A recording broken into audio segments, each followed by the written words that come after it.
Hello guys, हम आए हैं केरसापारी जहाँ पर मिथिलेश और आशादीप की शादी है। तो चलिए चलते हैं इस शादी में। और हमारी बस आ चुकी है इस केरसापारी पर। तो चलिए हम सब चलते हैं, शामिल होते हैं। इसकी शादी में आए हैं। इसकी आत्मा के नाम पर आमीन। प्रभु आप लोगों के साथ हो। प्रिय मिथिलेश का आशा दीप मीन, विश्वासी माता पिता और मेरे छोटे बड़े प्रिय भाइयों और बहनों, आज के वर वधू एवं ख्रिस्ती भाई बहनों के सामने आज के नए वर वधू अपने प्रेम में बहुत बंधन में सुदृढ़ हो जाने के लिए और जीवन भर एक दूसरे के प्रति ईमानदार रहकर पति पत्नी के अपने कर्तव्य निभाते हुए एक सुंदर जीवन शुरुआत करने जा रहे हैं। इन पर ईश्वर की कृपा सदा बनी रहे। यही शुभकामनाओं के साथ हम इस गिरजाघर में प्रवेश करने के लिए आप सभी को हार्दिक आमंत्रित करते हैं।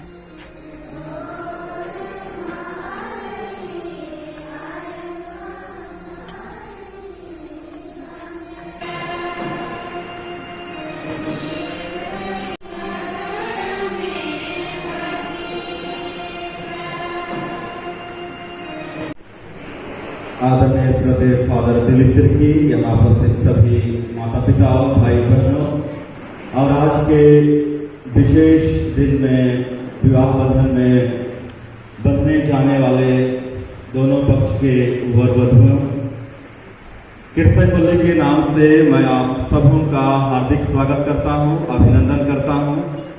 और विशेष करके आज के मुख्य अनुष्ठाता होंगे हमारे श्रद्धेय फादर दिलीप तिर्की।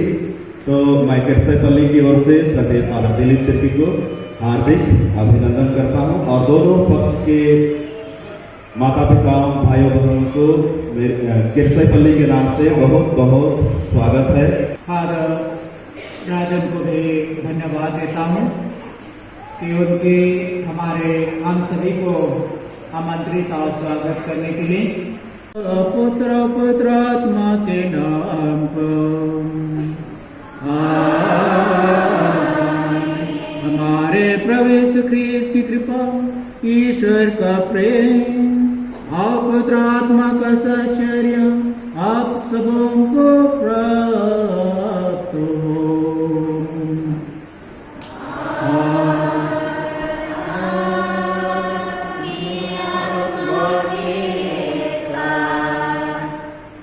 मिथिलेश का और आशादीप मीन, उपस्थित मेरे सभी विश्वासी माता पिता और मेरे छोटे बड़े प्रिय भाइयों और बहनों, आज हम इन्हीं मिथिलेश और आशादीप विवाह समारोह में सहभागी होने के लिए हम इस गिरजाघर में एकत्रित हुए हैं।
मानव जाति की रचना करते समय तूने चाहा कि नर नारी शरीर तथा मन से एक हो जाए। ये वर वधुएं विवाह संस्कार में एक होकर प्रेम के अटूट बंधन में सुदृढ़ बने। तेरे कृपा से इनका प्रेम फलप्रद होता रहे और ये मनुष्य के सामने रिश्ते प्रेम का साक्ष्य देते रहे। पहला पाठ उत्पत्ति ग्रंथ अध्याय 1 पद संख्या 26 से 28 और 21 तक। पाठ का मूल वाक्य है, उसने नर और नारी के रूप में उनकी सृष्टि की। ईश्वर ने कहा, हम मनुष्यों को अपना प्रतिरूप बनाएं। वह हमारे सदृश, वह समुद्र की मछलियों, आकाश के पक्षियों, घरेलू और जंगली जानवरों और जमीन पर रहने वाले सब जीव जंतुओं पर शासन करे। ईश्वर ने मनुष्यों को अपना प्रतिरूप बनाया। उसने उसे ईश्वर का प्रतिरूप बनाया। उसने नर और नारी के रूप में उनकी सृष्टि की। ईश्वर ने यह कहकर उन्हें आशीर्वाद दिया, फलो फूलो, पृथ्वी पर फैल जाओ और उसे अपने अधीन कर लो। समुद्र के मछलियों, आकाश के पक्षियों और पृथ्वी पर विचरने वाले सब जीव जंतुओं पर शासन करो। ईश्वर ने अपने द्वारा बनाया हुआ सब कुछ देखा और यह उसको अच्छा लगा। यह प्रभु की वाणी है।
हम वचन से नहीं कर्म से एक दूसरे को प्यार करते हैं।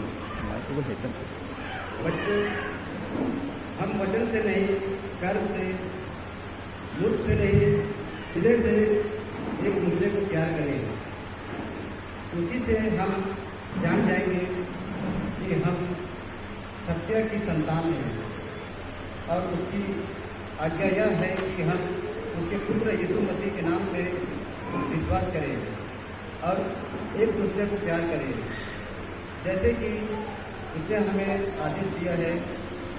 जो ईश्वर की आज्ञाओं का पालन करता है वह ईश्वर में निवास करता है और हम जानते हैं कि वह हम में निवास करता है, क्योंकि उसने हमको अपना आत्मा प्रदान किया है। यह प्रभु की वाणी है।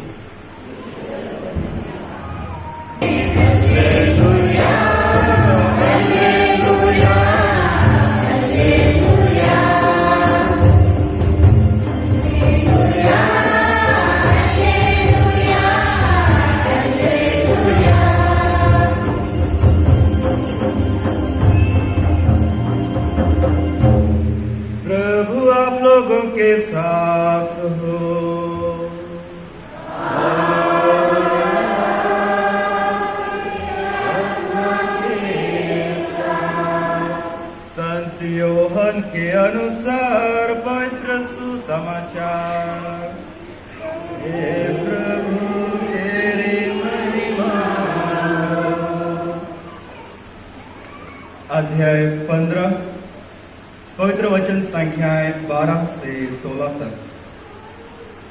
यह मेरी आज्ञा है, तुम एक दूसरे को प्यार करो। यीशु ने अपने शिष्यों से कहा, यह मेरी आज्ञा है, मैंने जैसे तुम लोगों को प्यार किया है वैसे तुम भी एक दूसरे को प्यार करो। अपने मित्रों के लिए अपने प्राण अर्पित करने से बड़ा किसी प्रेम नहीं। यदि तुम लोग मेरी आज्ञाओं का पालन करते हो तो तुम मेरे मित्र हो। वह सब कुछ तुम्हें बता दिया है। तुमने मुझे नहीं चुना है, बल्कि मैंने तुम्हें चुना और नियुक्त किया है, जिसे तुम जाकर फल उत्पन्न करो और तुम्हारा फल बना रहे। तब तुम मेरा नाम लेकर पिता से जो कुछ मांगोगे वह तुम्हें वही प्रदान करेगा। प्रभु का दिव्य सुसमाचार। मिथिलेश और आशादीप आज के वर वधू हमारे आकर्षक, मेरे सभी विश्वासी माता पिता और मेरे सभी छोटे बड़े प्रिय भाई और बहनों, हमारा जीवन ईश्वर का देन है और इस जीवन से हम जो करते हैं वह हमारे तरफ से ईश्वर के लिए देन बनता है। इन्होंने एक जीवन पाया और जीवन पाकर आज ईश्वर की योजना अनुसार जिस तरह मैंने तुम्हें एक दूसरे को प्यार किया है उसी तरह तुम एक दूसरे को प्यार करो। यदि हम देखें, गौर करें कि विवाहित जीवन क्या है, पति पत्नी बनना, ये कोई दूसरा कुछ नहीं है, ये है प्यार का जीवन। प्यार का जीवन या प्यार का जीवन है जिसमें प्यार में एक दूसरे को न्यूछवर करते हैं, एक दूसरे को जोड़ते हैं और एक दूसरे के साथ बने रहकर ये शारीरिक, मानसिक, आत्मिक तौर से जो ईश्वरीय योजना है, एक दूसरे से संयुक्त होना है और इसमें ईश्वरीय बरकत को अनुभव करते कि ईश्वरीय बरकत, ईश्वरीय आशीष कृपा को प्राप्त करते हुए वे अपने जीवन को आगे बढ़ाते हैं। और आशा दे, आपने ईश्वर का वचन सुना है, इसके द्वारा ईश्वर ने हमें मानव प्रेम और दुआ का महत्व समझाया है और मैं कलीसिया के नाम पर आपकी इच्छा के बारे में प्रश्न करता हूँ। हे मिथिलेश और आशा दी, क्या आपने बिना दबाव से और राजी खुशी से विवाह करने का विचार पक्का कर लिया है? जी। क्या आप पति पत्नी बनकर जीवन भर एक दूसरे से प्रेम बने तथा एक दूसरे का आदर करने को तैयार हैं? जी। आप विवाह के बद्ध बंधन में बंध जाने की इच्छा करते हैं, इसलिए अपना दाहिना हाथ मिलाइए और ईश्वर तथा उसकी कलीसिया के सामने अपने मंजूरी दीजिए।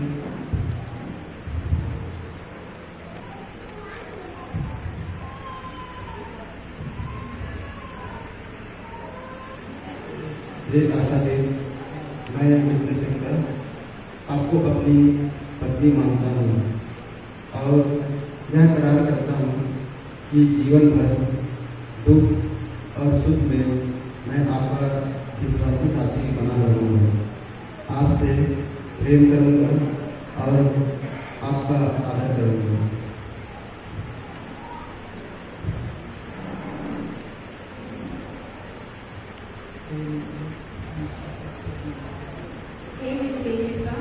मैं आशा देवी में आपको अपना पति मानती हूँ और यह करार करती हूँ कि जीवन भर दुख और सुख में मैं आपकी विश्वासी सगनी बनी रहूँगी, आपसे प्रेम करूँगी और आपका आदर करूँगी। के सामने करार किया है। ईश्वर यह करार देख करने और आप पर अपने आशीष बरसने की कृपा करें।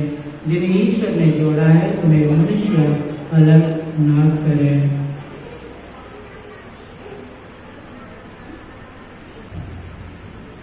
हे ईश्वर, तेरे वचनों से सब वस्तुएं पवित्र की जाती है। सिंदूर, अंगूठी, माला और मंगलसूत्र को अपने आशीष प्रदान करके वर्ग दो। तेरी इच्छा और पुरखों के परंपरा के अनुसार इसका प्रयोग करके उससे शरीर का स्वास्थ्य और आत्मा की सुरक्षा प्राप्त कर सके। ऐसी कृपा कर हमारे प्रभु यीशु क्रिस्त के द्वारा आमीन।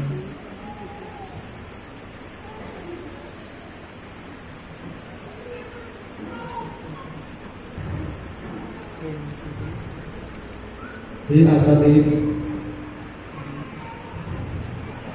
पिता और पुत्र और पवित्र आत्मा के नाम पर मेरे प्रेम और ईमानदारी का चिन्ह पहन लीजिए।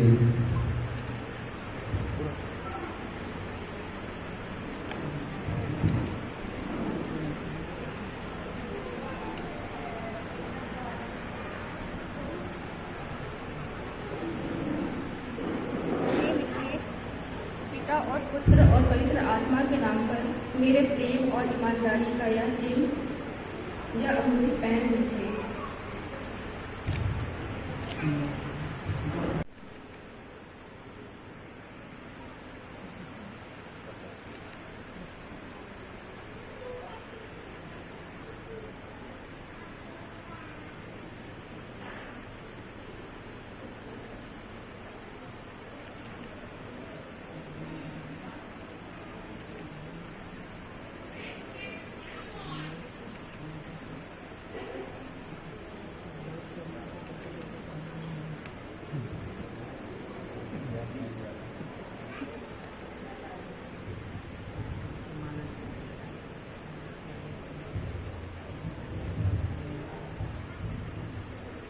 अभी ये दोनों नए वर वधू जैसे अपने प्यार को इजहार करते हुए माला पहना रहे हैं, हम लोग जोरदार ताली बजा देंगे।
ये वीडियो आप लोग को कैसा लगा कमेंट करके ज़रूर बताइएगा, और चैनल पे नए हैं तो सब्सक्राइब जरूर करिएगा।